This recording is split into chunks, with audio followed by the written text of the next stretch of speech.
नमस्कार, आप सभी का स्वागत है और साथ ही आज आपके साथ मैं हूं सपना ठाकुर और हमारे बीच मौजूद हैं श्री राम इंस्टीट्यूट के डायरेक्टर मिस्टर सुनील प्रताप जी। बहुत बहुत आपका स्वागत है यहाँ पे। और साथ ही हम आपसे जानेंगे कि आप जो अपना इंस्टीट्यूट अकेडमी जो चला रहे हैं वो आपने शुरुआत कहाँ से की थी और आपके अंदर ये विचार कब आया कि आपको ये शुरुआत करनी चाहिए थी।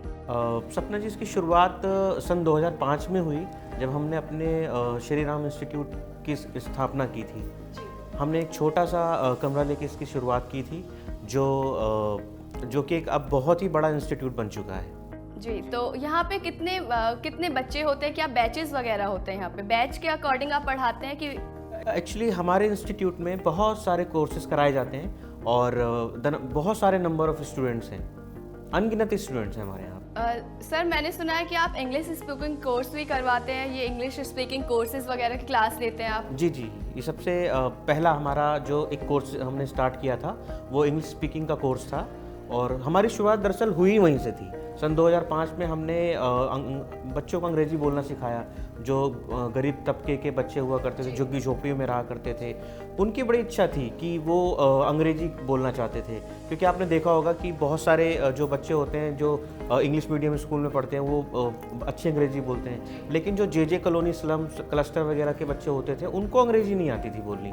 तो उसमें फिर हमने सोचा कि क्यों ना इन बच्चों को अंग्रेज़ी बोलना सिखाया जाए। तो हमने अपने इंस्टीट्यूट की शुरुआत सन 2005 में की और बहुत सारे बच्चों को जो झुग्गी झोपड़ियों में रहते थे, जो गरीब हैं, जो फ़ी पे नहीं कर सकते थे, हमने उनको अंग्रेज़ी बोलना सिखाया। तो सर, आपके इंस्टीट्यूट में कुछ ऐसा भी है कि एज डिफरेंसेस भी, मतलब किसी एक पर्टिकुलर एज के बच्चों को आप पढ़ाते हैं कि इस एज के बाद बच्चे आ सकते हैं, इस एज से पहले बच्चे नहीं आ सकते, कुछ ऐसा भी है? शिक्षा लेने के लिए कोई भी आयु सीमा नहीं होती। आप कभी भी शिक्षा ग्रहण कर सकते हैं, किसी भी प्रकार की। सर, आप सबसे महत्वपूर्ण टॉपिक कि आप NIOS के बारे में प्लीज़ बताएं, क्योंकि सब जानना चाहते हैं कि NIOS क्या है। देखिए, NIOS के बारे में बिल्कुल सही बोला आपने। सभी लोग इस बोर्ड के बारे में जानना चाहते हैं। बहुत सारे मिथक जुड़े हुए हैं इस बोर्ड से कि दरअसल NIOS बोर्ड है क्या। दरअसल NIOS बोर्ड की स्थापना भारत सरकार द्वारा सन 1989 में की गई थी, जो कि मानव संसाधन मंत्रालय, जो कि भारत सरकार के अधीन आता है, ये उसके द्वारा की गई थी। और ये उन बच्चों को ध्यान में रख के की गई थी बोर्ड की स्थापना जो बच्चे या तो किसी कारणवश अपनी पढ़ाई छोड़ देते हैं, या फिर जो बच्चे किसी कारणवश किसी फाइनेंशियल प्रॉब्लम की वजह से या किसी और वजह से फेल हो जाते हैं। तो उनको ध्यान में रखकर, ऐसे लोगों को, बच्चों को ध्यान में रखकर ये बोर्ड बनाया गया जो शिक्षा ग्रहण करना चाहते थे लेकिन किसी कारणवश नहीं कर पाते थे। बिल्कुल, उनको ध्यान में रख के। और सबसे बड़ी बात, ये केंद्रीय बोर्ड है जो कि पूरे भारत में, पैन इंडिया में फैला हुआ है, हर राज्य में।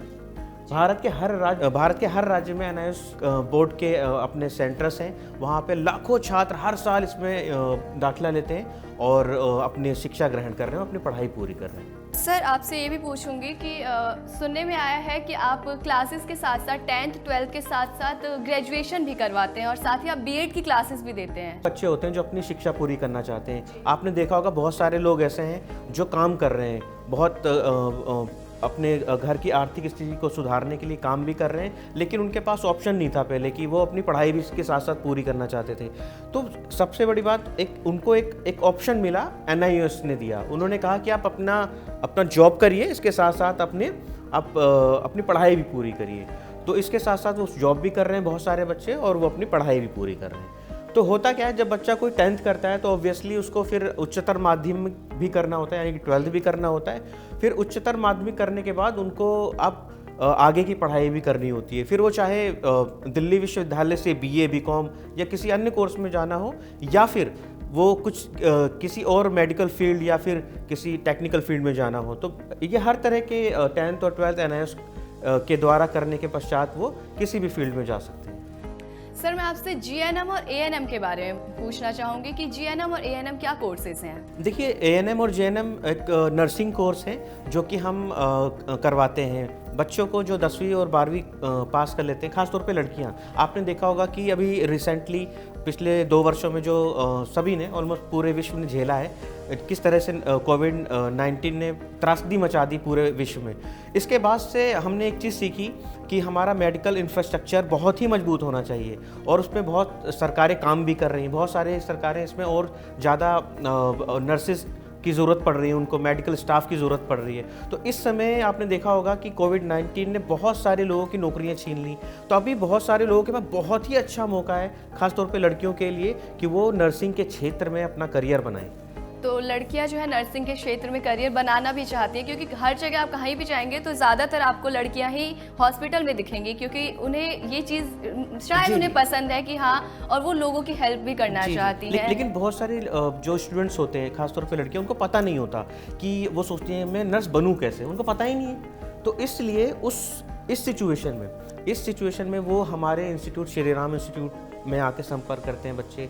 फिर हम उनको गाइडेंस देते हैं कि आपको ये करना है, फिर इसके बाद आपको यहाँ पे एडमिशन लेना है, आपको ये सब्जेक्ट्स लेने होंगे ताकि आप आगे जाके JNM कर सको। तो देखा जाए तो आपका जो इंस्टीट्यूट है वो हर तरीके के बच्चों के लिए हर एक एजुकेशन को प्रोवाइड करवाता है। अगर आप टीचर बनना चाहते हैं तो B.Ed करवाता है, अगर आपको डॉक्टर नर्स बनना हो तो आपको वो सारी डिग्रियां भी करवाता है। आपने B.Ed के बारे में मुझसे पूछा तो मैं आपको B.Ed के बारे में बताता हूँ। बहुत सारी लड़कियाँ, इनफैक्ट बहुत सारे लड़के भी, बहुत सारे पुरुष और महिलाएं सरकारी जॉब का सपना देखते हैं। और सबसे अच्छी बात B.Ed करने के बाद ये है कि जो लोग वो सरकारी अध्यापक, सरकारी टीचर बनने का ख्वाब देखते हैं, वो B.Ed करने के बाद ही संभव हो पाता है। इतनी अच्छी जॉब बहुत सारे पेरेंट्स से चाहते हैं कि उनकी, खासतौर पे लड़कियां जो होती हैं, कि उनकी लड़की एक सरकारी नौकरी कर पाए। और ख़ासतौर पे अगर लड़कियों का खुद का सपना होता है कि वो सरकारी अध्यापक, सरकारी टीचर की जॉब मिल पाए, लेकिन स्टूडेंट को, जैसे मैंने आपको बताया, कि उनको पता ही नहीं होता कि सरकारी टीचिंग की जॉब कैसे करें। ठीक है, तो उस सिचुएशन में हम वो स्टूडेंट्स को हमारे पास आते हैं, फिर हम उन्हें बताते हैं कि आपको B.Ed कैसे करनी है, आपको कैसे कौन से सब्जेक्ट्स लेने हैं, किस तरह से आप कॉलेज में एडमिशन ले सकते हैं। तो उसमें हम पूरा मतलब आपकी जो टीम है वो पूरी तरीके से help right from the admission हम उनको हर चीज़ के प्रैक्टिकल असाइनमेंट्स, उनके एग्ज़ाम्स की तैयारी हम पूरी करवाते हैं, उनको पूरी हेल्प देते हैं एग्ज़ाम मतलब पास कराने तक की। मतलब आप एग्जाम क्रैक करवाने तक का पूरा बिल्कुल हमारे एक बहुत ही अच्छे क्वालिफाइड टीचर्स हैं जो कि 10th जो ओपन से करते हैं बच्चे, 10th 12th, इनफैक्ट जो BA करवा रहे हैं, ग्रेजुएशन DU से करवा रहे हैं। और ये जो आपने B.Ed के बारे में पूछा, तो ऐसा नहीं है कि हम केवल बच्चों को एडमिशन करा के उनको बीच राह में छोड़ देते हैं, नहीं, ऐसा नहीं होता। हम जब किसी बच्चे की उंगली पकड़ते हैं तो उस उंगली को हम तभी छोड़ते हैं जब बच्चा एक मुकाम में पहुंच जाता है, जब उसको एक नौकरी मिल जाती है। तो आप नौकरी तक का सफ़र उनसे तय करवाते हैं और नौकरी दिलवाने तक के बिल्कुल असिस्ट करते हैं, हम उन्हें असिस्ट करते हैं। तो आपका जो इंस्टीट्यूट है, श्री राम इंस्टीट्यूट, उसमें सारी चीज़ें प्रोवाइड करवाते हैं, सारे कोर्सेज प्रोवाइड करवाते हैं। साथ ही आपसे मैं ये भी पूछूंगी सर, आपका जो इंस्टीट्यूट है श्री राम इंस्टीट्यूट, वो पॉलीटेक्निक डिप्लोमास भी प्रोवाइड करवाता है, तो इसके बारे में आप बताइए। जी हाँ, बिल्कुल, हमारा institute Shri Ram institute SRI polytechnic diploma भी प्रोवाइड करवाता है, जिसमें मैकेनिकल, इलेक्ट्रॉनिक्स और ऑटोमोबाइल जैसे कुछ कोर्सेज हैं, डिप्लोमा है, जो हम स्टूडेंट को करवाते हैं। इन डिप्लोमा को करने के बाद स्टूडेंट की बड़ी बड़ी कंपनियों में नौकरी के लिए वो आवेदन कर सकते हैं, जहाँ पे उनको बहुत ही अच्छी नौकरियाँ मिल जाती हैं। और सबसे बड़ी बात, जिन कॉलेजेस से हम करवा रहे हैं वो AICTE से अप्रूव्ड है, जो कि भारत सरकार और राज्य सरकार द्वारा, दोनों ही सरकारों द्वारा मान्यता प्राप्त है। तो आप जिन भी इंस्टीट्यूट से इन्हें करवाते हैं वो सरकार द्वारा मान्यता प्राप्त होती है, ताकि बच्चों को आगे कोई भी प्रॉब्लम्स ना हो। से नहीं, कॉलेजेस। अच्छा, आप कॉलेजेस से करवाते हैं ताकि बच्चों को आगे कोई जॉब में प्रॉब्लम्स ना हो, आगे जब भी वो बढ़े तो उसमें परेशानी ना आए। बिल्कुल, मान्यता प्राप्त कॉलेजेस होते हैं, और ये जितने भी डिप्लोमास हम स्टूडेंट्स को करवा रहे हैं, और इसको करने के बाद वो बहुत ही अच्छी नौकरी के लिए आवेदन कर सकते हैं। बड़े बड़े, आपने देखा होगा कि बहुत सारी कंपनियां हैं ऑटोमोबाइल सेक्टर में, वो वहाँ पे जाके बड़ी बड़ी कंपनी ऑटोमोबाइल सेक्टर में अपना करियर बना सकते हैं। बहुत सारे, जैसे बड़े बड़े शहरों में इलेक्ट्रिक डिपार्टमेंट है, जैसे BSES, BYPL, ऐसी कंपनी में आवेदन कर सकते हैं। इनफैक्ट आप रेलवे में इलेक्ट्रिक और इलेक्ट्रॉनिक्स का डिप्लोमा करने के पश्चात आप रेलवे जैसे रेप्यूटेड संस्थान में आवेदन कर सकते हैं सरकारी नौकरियों में। सर आपका जो इंस्टीट्यूट है वो बीएससी नर्सिंग भी करवाता है, इसके बारे में भी आप बताएं। जी हाँ, बिल्कुल। हमने थोड़ी देर पहले इसके बारे में बात की थी कि हम बच्चों को, स्टूडेंट्स को अपने एएनएम जीएनएम करा रहे हैं। उसके साथ साथ जो बच्चा और आगे इस क्षेत्र में आगे अपना करियर बनाना चाहते हैं वो बीएससी नर्सिंग भी कर सकते हैं, जो कि बहुत ही अच्छा रहता है। तो आपका कॉलेज मतलब वो प्रोवाइड इंस्टीट्यूट आपका जो है वो बीएससी नर्सिंग जी बिल्कुल। हम बच्चों को पूरा असिस्ट करते हैं,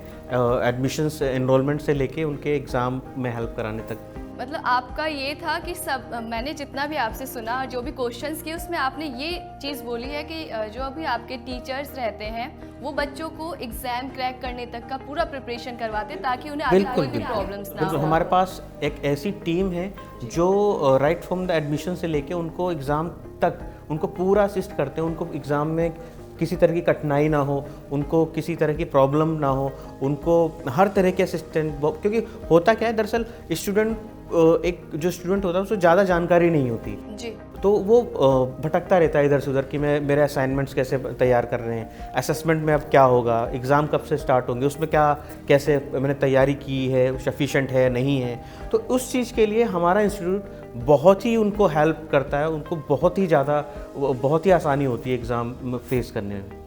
सर आपसे एक और क्वेश्चन है कि आपका जो इंस्टीट्यूट है वो मतलब बच्चों से चार्जेस क्या करता है? जैसे और भी कॉलेज या इंस्टीट्यूट है वैसे चार्जेस होते हैं या फिर कैसे प्रोवाइड करवाते हैं आप उन्हें एजुकेशन? देखिए, इसमें हम जो जितने भी मैंने आपको कोर्सेज बताए, चाहे वो 10th 12th एनआईएस द्वारा हो या फिर बीएड, डिफरेंट यूनिवर्सिटीज़ हैं। बीएड के बारे में बता दूं आपको, हमारे पास हरियाणा के बहुत अच्छे कॉलेजेस और यूनिवर्सिटीज़ हैं जिसमें CRSU MDU से हम कराते हैं, जो कि राज्य सरकार द्वारा मान्यता प्राप्त है और इससे करने के पश्चात आप सरकारी नौकरी में। और जैसे कि आपने पूछा कि फ़ीस कितनी लगती है सर, तो देखिए हम केवल अपनी क्लासेस का लेते हैं, हम कंसल्टेंट का फ़ीस लेते हैं, जो हम उनको कंसल्ट कर रहे हैं उसकी फ़ीस लेते हैं। बाकी जो उनकी कॉलेजेस की फ़ीस होती है और जो उनको पे करना होता है वो तो कॉलेज में वो बच्चा खुद करता है।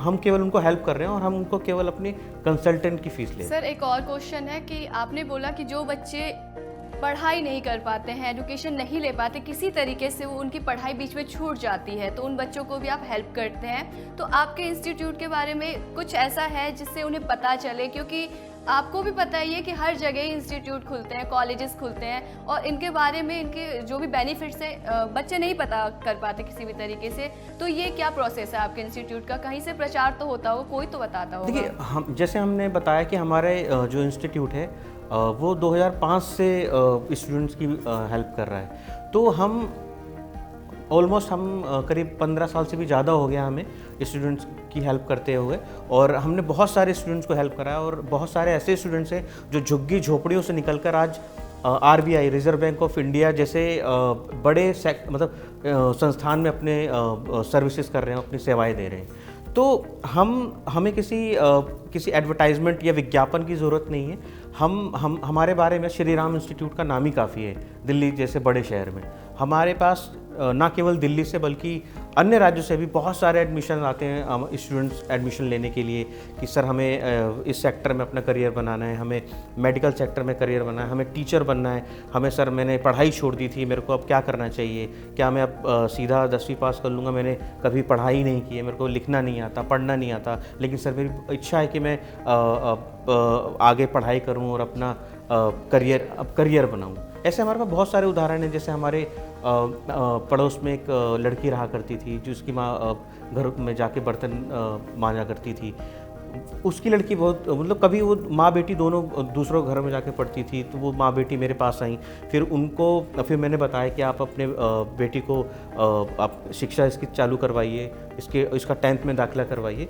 और सबसे बड़ी बात, हम गरीब बच्चों की हेल्प करते हैं, उनसे बिना कोई चार्ज नहीं लेते उनसे। जो मतलब ज़्यादा गरीब तबके के बच्चे होते हैं जी, फीस वगैरह भी नहीं लेते, उन्हें प्रोवाइड जो भी एजुकेशन करवाते हैं वो फ्री होती है। जी बिल्कुल भी। अगर ऐसा कोई हमारे पास स्टूडेंट आता है जो कि बहुत ही गरीब परिवार से है, उसकी आर्थिक स्थिति इतनी अच्छी नहीं है कि वो फ़ी भी पे कर पाए, तो हम बिल्कुल निसंदेह उसमें हम बच्चों की हेल्प करते हैं। उनको हम पूरी तरह से आर्थिक मदद देते हैं उनको, और जो भी और फाइनेंशियल जो चीज़ें होती हैं उनको, जैसे किताब खरीदनी है, गाइड्स खरीदनी है, तो जो भी प्रोवाइड कर सकते हैं हमारे इंस्टीट्यूट उनको पूरी तरह से मदद करता है। मतलब आपका कहने का ये है कि जो आपका इंस्टीट्यूट है उसका एक मोटिव है कि पढ़ेगा इंडिया तभी तो बढ़ेगा इंडिया, तो वो आपका मतलब आपके इंस्टीट्यूट का मोटिव है कि अगर बच्चे पे नहीं कर पाते तो ये नहीं कि आप हमारे इंस्टीट्यूट में मत आओ या चले जाओ। आपका ये है कि अगर आप पढ़ना चाहते हैं, आप इंटरेस्टेड है तो वेलकम है, आप आइए, भले ही आप कुछ भी मत पे कीजिए लेकिन हम आपको शिक्षा का ज्ञान देंगे। We are here to serve the student, okay, we are not here for commercial purpose. ठीक है, हम यहाँ पे पैसा कमाने के लिए नहीं आए, हम चाहते हैं कि हम समाज में एक ऐसे स्टूडेंट ला सकें जो अपना करियर बना सकें, जो अपने पाँव पे खड़े हो सकें, जो पैसा कमा सकें। और हमें बड़ी खुशी होती है कि जब गरीब तबके के बच्चे, झुग्गी झोंपड़ियों से निकल के बच्चे आके ग्रेजुएशन कर रहे हैं और आगे जाके कोई टीचर बन रहा है, कोई अच्छी कंपनियों में जॉब कर रहा है, तो हमें बड़ी खुशी होती है इस चीज़ से। तो मतलब ये है कि जब वो सेल्फ कॉन्फिडेंट हो जाते हैं, खुद का इंट्रोडक्शन वो दे पाते हैं 4 लोगों के सामने खड़े होकर, तो खुद भी आप मतलब प्राउड फील करते होंगे। बिल्कुल, मेरे कई पढ़ाए हुए छात्र जो मेरे सामने अंग्रेजी बोलते हैं, मुझे बहुत ही अच्छा लगता है, मुझे बहुत खुशी होती है। तो जो आपका जो इंस्टीट्यूट है वो इन्हें एजुकेशन प्रोवाइड करवाता है, साथ ही आपने बोला था इंग्लिश स्पीकिंग कोर्स भी करवाता है, जिससे कि बच्चे आगे जाके इंग्लिश में अपने आप को बता पाते हैं। एक्चुअली हाँ, इंग्लिश के बारे में बताता हूँ, ये बड़ा बहुत ही अच्छा प्रश्न किया आपने। दरअसल जो हम इंग्लिश का जो कोर्स करवाते हैं, अब तो फिलहाल हमारे पास पूरी टीम है जो इंग्लिश सिखाती है। हमारे पास ऐसे टीचर्स हैं जो बहुत ही वेल एक्सपीरियंस्ड हैं। तो हमारे यहाँ पे जो जैसे बहुत सारे स्टूडेंट्स ऐसे आते हैं जो बच्चे बोलते हैं हम अंग्रेजी नहीं बोल पाते, लिख नहीं पाते, पढ़ नहीं पाते, बोलने में सबसे बड़ा कॉमन तो सबसे प्रॉब्लम ये होती है, सर हम सुन लेते हैं, समझ में आ जाता है, लेकिन बोल नहीं पाते। तो हम हैं उसके लिए, हमारे पास ऐसे टीचर्स हैं जो कि जो बच्चे अंग्रेजी बोलना चाहते हैं, जो अच्छी अंग्रेजी बोलना चाहते हैं, आई मस्ट से, कि उनको हम हेल्प करते हैं। सर एक और सवाल आपसे है कि अभी 2 साल से, जैसे सभी को पता है कि कोविड का दौर चल रहा था और बच्चे स्कूल भी नहीं जा पा रहे थे, तो इस दौरान आपके इंस्टीट्यूट ने बच्चों को कैसे एजुकेशन प्रोवाइड करवाया? ऑफलाइन, ऑनलाइन, या बच्चे क्या करते थे, उन्हें कैसे एजुकेशन आपने प्रोवाइड करवाया? देखिए, ये वक्त के जब कोविड जब स्टार्ट हुआ, किसी ने सोचा नहीं था कि इतने बड़ा रूप हो जाएगा इस बीमारी का। फिर हमने देखा कि एजुकेशन सेक्टर लगभग ठप सा हो चुका था। फिर हमने सीखा कि ऑनलाइन क्लासेस का रुख किया बहुत सारे इंस्टीट्यूट्स ने, इनफैक्ट हमको भी करना पड़ा। We have to swim with the tide, और वही हमने किया। हमने बच्चों को ऑनलाइन क्लासेस देना चालू करा। बच्चे इंस्टीट्यूट नहीं आ सकते, लेकिन हाँ, हम उनको ऑनलाइन क्लासेस के माध्यम से उन तक पहुँच पाए। बच्चों की शिक्षा रुकनी नहीं चाहिए, यही हमने सोचा, इसलिए हमने ऑनलाइन क्लासेस चालू की बच्चों की। ऑनलाइन एडमिशन्स हुए। बच्चों को हमारे इंस्टीट्यूट, हमारे सेंटर्स पे आने की ज़रूरत, दिल्ली में हमारे कई सेंटर्स चल रहे हैं, ऑल ओवर दिल्ली में हमारे कम से कम 10-15 सेंटर्स चल रहे हैं। बिल्कुल, लगभग दिल्ली के हर कोने में हमारे सेंटर्स हैं। तो वहाँ पे बच्चों को फिज़िकली किसी भी कोर्स में एडमिशन लेने के लिए आने की ज़रूरत नहीं होती, वो केवल ऑनलाइन मोड से, फ़ोन पे या ऑनलाइन मोड पे किसी भी तरह से अपने एडमिशन ले सकते हैं। ठीक इसी तरह हमने क्लासेस भी चालू की, बच्चों को ऑनलाइन क्लासेस दी। कोविड जब अपने पीक पर था, यानी कि जब पहली वेव आई, दूसरी वेव आई, उसमें हमने बहुत सारे हमने चीज़ें सीखी कि बच्चों को ऑनलाइन कैसे शिक्षा देनी है, बच्चों को ऑनलाइन कैसे ला सकते हैं, क्योंकि हमने देखा कि बच्चों को पढ़ाई से थोड़ा सा रुख हट रहा था, लेकिन उनको हमने एक अल्टरनेट दिया और हमने कहा कि आप ऑनलाइन पढ़िए। तो हमने तो वो चाहे फिर 10th 12th NIOS द्वारा करवाना हो, CBSE पत्राचार के द्वारा करवाना हो, या फिर BEd करवाना हो, ग्रेजुएशन करवानी हो, DU दिल्ली विश्वविद्यालय से बच्चों को BA करवाना, BCom करवाना हो, IGNOU जैसे संस्थान से, तो सब में हमने ऑनलाइन क्लासेस दी, बच्चों को पढ़ाया और इतना अच्छा रिजल्ट दिया हमने कि बहुत ही अच्छा रिजल्ट, जिससे हम आज इस मुकाम पर हैं। तो आपको बहुत खुशी होती होगी जब आपके बच्चे आगे चल के काफ़ी अच्छे जगहों पे लग जाते हैं या अपनी मेहनत से कमा रहे हैं। जो बच्चे बाहर निकल के पे नहीं कर पाते थे फीस, वो आज बहुत अच्छी जगह पे बहुत ही खुशी होती है जब कोई स्टूडेंट हमें मिलता है कहीं पे, सर मैं आपसे पढ़ता था, मेरे को याद भी नहीं रहता। सर मैं जानना चाहूँगी कोई आपका एक पर्सनल एक्सपीरियंस रहा हो, कोई ऐसा बच्चा जो पहले कुछ भी नहीं था और हाँ, एक काफ़ी ऊंचाई तक हाँ बिल्कुल, अभी मैं थोड़ी देर पहले बता रहा था, शायद वो फिर हमने बात हम किसी और रूप में चले गए। हमारी एक स्टूडेंट थी, वो झुग्गियों में रहती थी। वो हमारे पास आती थी पढ़ने के लिए, बहुत गरीब थी, झुग्गियों में। जस्ट आप नई सीमापुरी एक क्षेत्र है ईस्ट दिल्ली में, वहाँ पर उस झुग्गियों में पढ़ती थी लड़की, मैं नाम नहीं लूँगा ऑन द कैमरा। वो झुग्गियों में रहती थी, उसने पढ़ाई की, हमने उसको पूरी गाइडेंस दी और वो आज रिजर्व बैंक ऑफ इंडिया में एज ए क्लर्क काम कर रही हैं। वाह सर, कितना प्राउड वाला मोमेंट बिल्कुल, होगा। जब हम मतलब इवन टुडे हम उसको अपने एग्जाम्पल के तौर पे रखते हैं कि हमारे एक ऐसे स्टूडेंट है जो झुग्गी से निकलकर अब वो इतनी अच्छी जॉब कर रही है। बहुत सारे हमारे स्टूडेंट जो दिल्ली पुलिस में लगे हुए हैं, जिनको 10th करने के बाद 12th करने के बाद उन्होंने अप्लाई करा उसमें, फिर वो हालांकि उनकी खुद की मेहनत है, वो हम केवल उनको मार्गदर्शन कर दे सकते हैं उसको, लेकिन बहुत सारे स्टूडेंट हैं जिनको हमने ऐसा कराया, वो जो आज अच्छी जॉब में काम कर रहे हैं।